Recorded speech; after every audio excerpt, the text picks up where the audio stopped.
व्यक्ति रहता था। उन्हें देखने से ही पता चलता था कि वो काफी शौकीन है।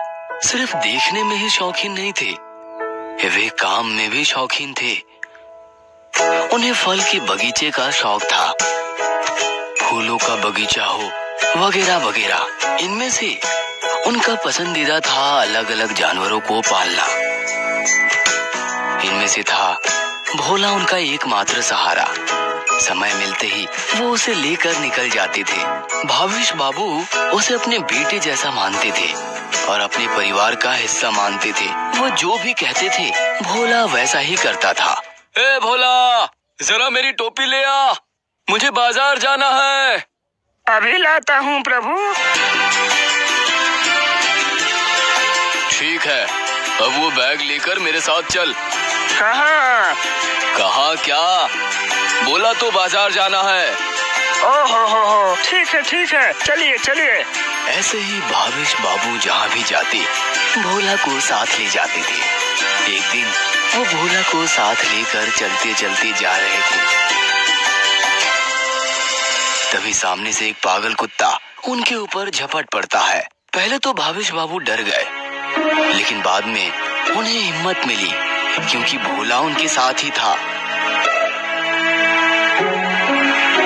भोला जा, उसे भगा दे। भोला के भौंकने से वो कुत्ता वहां से भाग गया।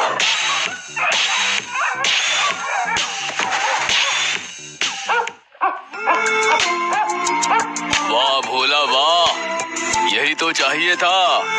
ऐसे ही कुछ साल बीत जाते हैं। अब भोला की उम्र हो गई थी। अब उसमें वो फुर्ती नहीं थी। अब उसे कुछ काम करने के लिए बोलने पर उसका दिल हाँ तो कहता, लेकिन शरीर जवाब नहीं देता। एक दिन भाविश बाबू भोला को लेकर बाहर घूम रहे थे। भोला को चलने में बहुत तकलीफ हो रही थी। कुछ दूर चलने के बाद भाविश बाबू को एक खरगोश दिखा। अरे वाह, ये खरगोश तो बहुत सुंदर है, आज इसे मैं घर ले जाऊं। भोला जा, पकड़ उस खरगोश को। भोला उस खरगोश के पीछे है, लेकिन उसके पकड़ने से पहले ही खरगोश वहां से भाग जाता है। अरे ये क्या हुआ? खरगोश कहाँ गया? मैं तो उसे पकड़ ही नहीं पाया। अब क्या करूं? क्या रे, तुझे एक छोटा सा काम बोला और तू वो भी नहीं कर सका? नहीं, वैसी बात नहीं। कुछ नहीं? तुझे शर्म नहीं आती? तुझे शर्म नहीं आती खाली हाथ लौटते हुए? हाँ, बैठे बैठे खा रहा है, लेकिन एक काम नहीं कर पाता। खाना क्या ऐसे ही मिल जाता है? काम करने का मन नहीं है तो घर से निकल जा, मुझे तेरी और जरूरत नहीं, समझ गया? प्रभु, उम्र होने पर हर एक प्राणी की शक्ति चली जाती है, वो कमजोर हो जाते हैं। मैं अलग थोड़ी हूँ। जब मैं जवान था तब मैंने आपकी हर बात मानी। आपने जो कहा सब कुछ किया। अब मेरी उम्र हो गई है, एक काम नहीं हुआ तो आप मुझे भगा रहे हैं। मेरे उपकार को आप भूल रहे हैं प्रभु। भोला की ये बात सुनकर भाविश बाबू आश्चर्यचकित हो गए और उसकी स्टेशन से पश्चिम की ओर 5 कोस चलने के बाद इस गांव में पहुंचा जा सकता है। लेकिन अगर किसी को इस गांव में आना है तो उसे बहुत हिम्मत जुटाकर यहाँ आना पड़ता है, क्योंकि रास्ते में आते वक्त एक घना जंगल पड़ता है। रास्ते के दोनों तरफ घने जंगल, एक पुराना मंदिर और भिन्न भिन्न प्रकार के विचित्र आवाजें। और इसी जंगल में रहता है एक आदमखोर वनमानुष। कहा जाता है कुछ साल पहले एक व्यापारी घोड़े पर सवार होकर इसी रास्ते से जा रहा था गरीब गांव वालों को खाना पहुंचाने के लिए, लेकिन वो और पहुंच ना सका क्योंकि गांव के लोग उस आदमखोर भयानक वनमानुष के बारे में जानते थे। उससे बचकर गांव में घुस पाना बहुत मुश्किल है। मंगलू रेलवे स्टेशन सुनसान था, लोग यहाँ ना के बराबर थे। नृपेन गांव के दरिद्र पुजारी, वे शहर में पूजा करके परिवार के लिए कुछ खाना और सामग्री लेकर गांव लौट रहे थे। ट्रेन से तो उतर गया, लेकिन यहाँ तो कोई रिक्शा नहीं है। नहीं, और कुछ नहीं कर सकते, अब मुझे पैदल ही जाना होगा।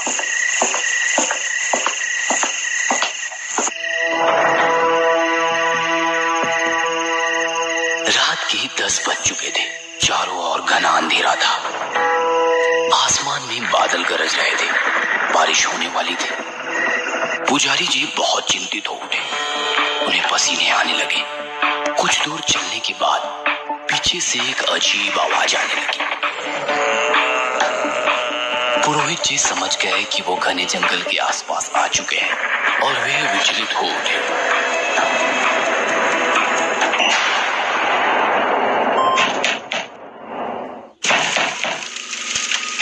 प्रियतम, ओ प्रियतम, अरे दरवाजा खोलो, जल्दी से दरवाजा खोलो।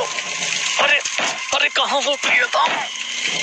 ओहो, क्या हुआ? इतना चिल्ला क्यों रहे हो? अरे नाराज क्यों हो रही हो? असल में बारिश में भीग गया हूँ तो इसलिए थोड़ा जोर से चिल्ला बैठा। दो तो थोड़ा पानी दो तो पहले। हाँ, दे रही हूँ।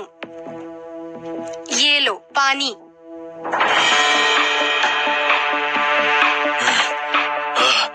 बाल बाल बच गए रे बाबा, पता नहीं क्या होता। असल में क्या हुआ है, खुलकर बताओगे? और सुनकर कोई फायदा नहीं, जाओ कर सो जाओ। सुबह से गांव में शोर शराबा था।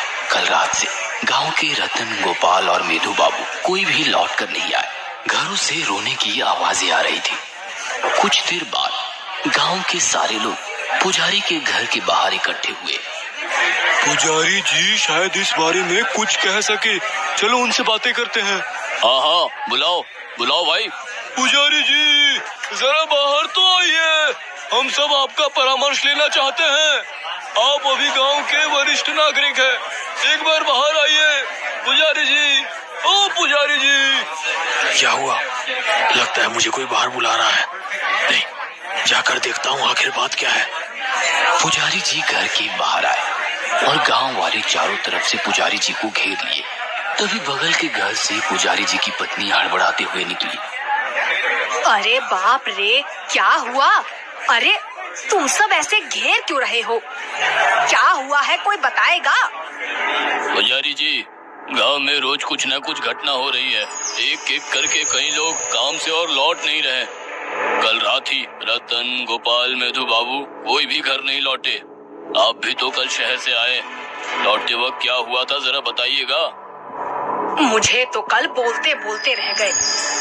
असल में क्या बात है ये बताओ। कल तुम इस तरह डर क्यों रहे थे? क्या बोलूं, असल में मैं 8 बजे से पहले ही घर लौटा था, लेकिन कल मुझे लौटने में देर हो गई। ट्रेन देर से छूटी और स्टेशन आके देखा तो कोई भी नहीं था। चारों ओर पूरा सन्नाटा फैला हुआ था। आज इतनी देर हो गई, क्या होगा क्या पता। जो लिखा होगा वही होगा। और तभी मुझे रिक्शा ना मिलने के कारण हड़बड़ी में चलना शुरू किया और रास्ते में ही जोरों की बारिश शुरू हो गई। मैं किसी प्रकार बैग सर पर लिए चल रहा था। तभी जंगल के पास पहुंचते ही अचानक मनुष्य की चीखें सुनाई दी। तब मैं क्या करूं, कुछ ना समझकर मैं एक पेड़ के पीछे छिप गया और उसके बाद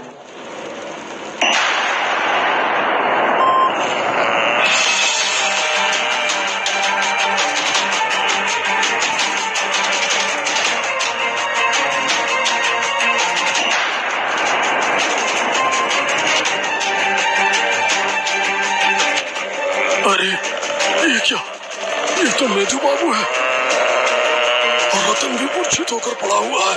अरे बाप रे, इतना बड़ा मानुस इनके गले काट कर मार रहा है और खून भी पी रहा है। अरे बाप रे, अरे क्या करूं मैं अब? नहीं, मुझे किसी तरह यहाँ से भागना ही होगा। अरे इस तरह मैं तभी पांव चलता रहा और तभी अचानक वह राक्षस वन मानुस मेरे सामने आ खड़ा हुआ।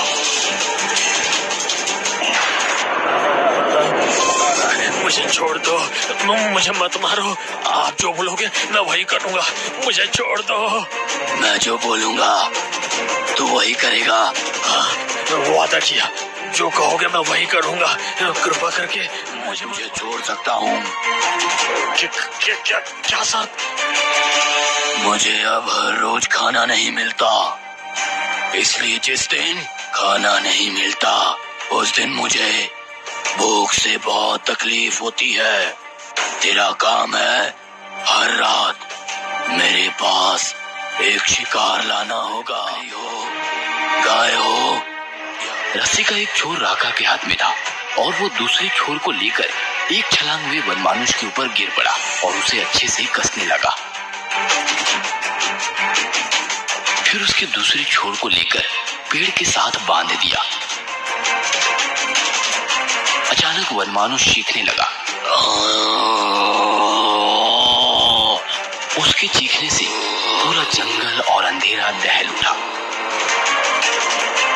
राका, जल्दी से रस्सी की दूसरी छोर को कसकर पेड़ से बांध दे। अच्छा भैया, ठीक है। हो गया, ये रहा, ये हो गया, बांध दी। ठीक है, तुम लोग जल्दी जल्दी आओ।